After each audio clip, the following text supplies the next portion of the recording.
Vanity's Emptiness, Royal Oppression, and Imperial Order. If you've played Yu-Gi-Oh for a while, you know how powerful the cards like these are. More specifically, how powerful Floodgates are. Usually in the form of continuous trap cards, they prevent your opponent from playing Yu-Gi-Oh! And in the set Dark Neostorm, it contains a new Floodgate known as Mystic Mine. This Floodgate is different from others, and arguably more powerful as well. Whether it's because of its degeneracy, the fact that it's a field spell, or the cards that you can play to surround this field spell, today we're going to understand what makes Mystic Mine the most powerful Floodgate of all time. Before we can understand what makes this card so good, we need to understand what a Floodgate is, why they're good, and understand why Mystic Mine is so powerful. So for starters, a Floodgate essentially locks your opponent out of the game in some aspect. Whether it be with a card like Anti-Spell Fragrance, which forces your opponent to set all of their spells, wait a turn, and then they can activate them, or a card like Rivalry of the Warlords, allowing your opponent to only control one monster type. Dependent on the format, Floodgates can be very powerful. The previously mentioned Rivalry of the Warlords is a good example of this.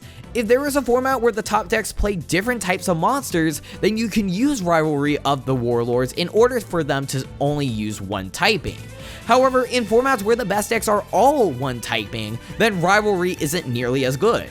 If the best deck contains mainly monsters and minimal spells, you may not want to play Anti-Spell Fragrance because it won't have as much of an impact. So what makes a Floodgate separate themselves from the rest? Maybe it's the best at disabling one aspect of the game, and if that aspect of the game is widely used, then I feel we can consider it one of the best. Vanity's Emptiness is a perfect example of this. It stops all special summoning, and because special summoning is so widely used, this Floodgate will go down as one of the best of all time. So now that we understand why Floodgates are so good, what good Floodgates are, and what the best Floodgates are, let's talk about one more aspect of the game that's relevant to Mystic Mine, and that's what is known as a win condition. Win conditions are important to the game because that's how you win. Some include battle damage, effect damage, deck out, and even cards like Exodia will win you the game if you resolve their effect. However, the most popular and relevant win condition is definitely battle damage, and I feel we can widely agree on that. If we look at the best decks as of now being Sky Striker, Salamangreat, Danger Thunder Dragon, and Orchist, while you can argue they have win conditions such as resolving their combo or having more card advantage than the opponent, those aren't actually win conditions. They're just highly effective methods to eventually resolve their win condition, which is to reduce your opponent's life points to 0. So, to inflict battle damage, you need to attack with monsters. Typically, those monsters will have effects to eventually help achieve this win condition.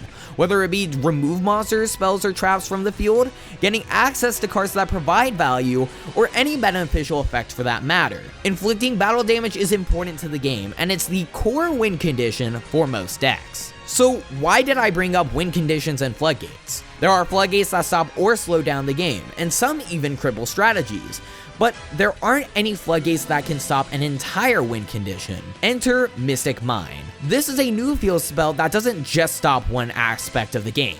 It stops an entire win condition. Remember how I was just talking about how battle damage is the most prominent win condition in the game? Well, Mystic Mine stops all of that.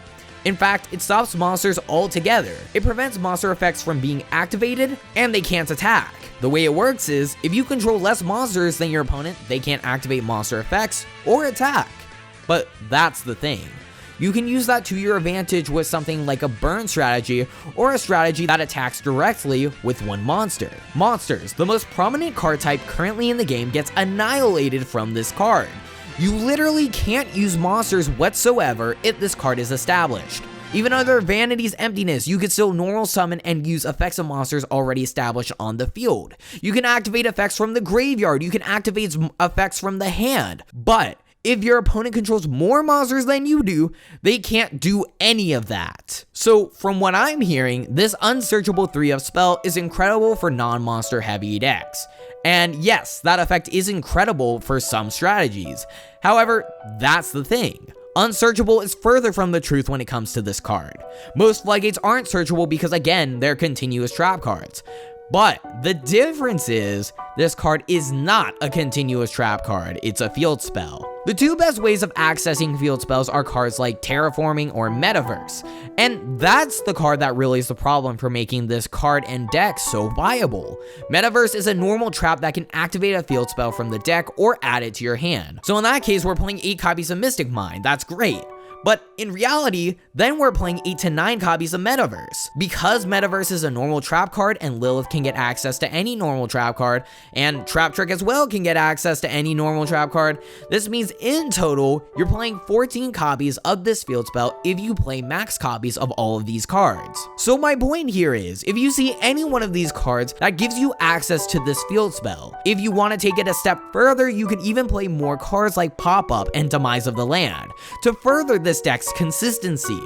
There are so many ways to access Mystic Mine just because it's a field spell, and that's the big reason why this card is so powerful. Its effect alone is powerful enough even as a continuous trap to break a deck that can play it like Sky Striker, which only controls one monster most of the time. But because this is a field spell and you can efficiently get access to this card, that puts this field spell on a whole different level. Because you can access Mystic Mine this easily and this consistently, you're going to play a deck that puts Mystic Mine on the field every time, and went through an alternative win condition rather than just battle damage. The second best win condition in the game of Yu-Gi-Oh! Is 100% effect damage, so we'll just play a bunch of burn trap cards that we can already access regardless, with Lilith and Trap Trick to help reduce redundancy. We can also play cards to help further our win condition of putting Mystic Mine on the field and then burning them with a card like Ojama Trio. Ojama Trio is great because it's a normal trap card which is accessible through Lilith and Trap Trick, but then what it does is it puts 3 tokens on the opponent's field, and that immediately unlocks your win condition, which is Mystic Mine, because they're controlling more monsters, which means now they can't use monster effects. So this card alone automatically enables Mystic Mine instead of having to rely on them purposefully putting monsters onto the field. So the way the deck works is this. Our win condition is effect damage. The best enabler to slow down the game enough to enable enough effect damage to resolve is Mystic Mine. So in essence, we turbo out Mystic Mine, and because we've turboed out Mystic Mine and it's on the field, if they can't clear Mystic Mine, we've effectively won the game. So we have Mystic Mine, which we activate every single turn 1, and we have cards to enable Mystic Mine like Ojama Trio, which is accessible through all of the normal trap card enablers like Lilith and Trap Trick. But we need something like Draw Power to help replenish our resources and make the deck even faster. And because we don't need monsters besides Lilith, which will tribute itself regardless, we can play the best draw spells in the game, like Card of Demise, Pot of Extravagance, and Pot of Duality, making the deck not only more resource efficient, but more consistent, and overall giving us more resource replenishment. So now we have the deck. Once we establish Mystic Mine, they have to remove it from the field to complete most decks' win condition, which is to inflict battle damage. But because we're playing so much draw power, and we're playing so many trap cards that access Mystic Mine, if they remove this field spell from the field, then we just play another one on their turn, and then they have to deal with it again before we can take out the rest of their life points. Mystic Mine is terrifying. You're removing an entire win condition out the window with this card.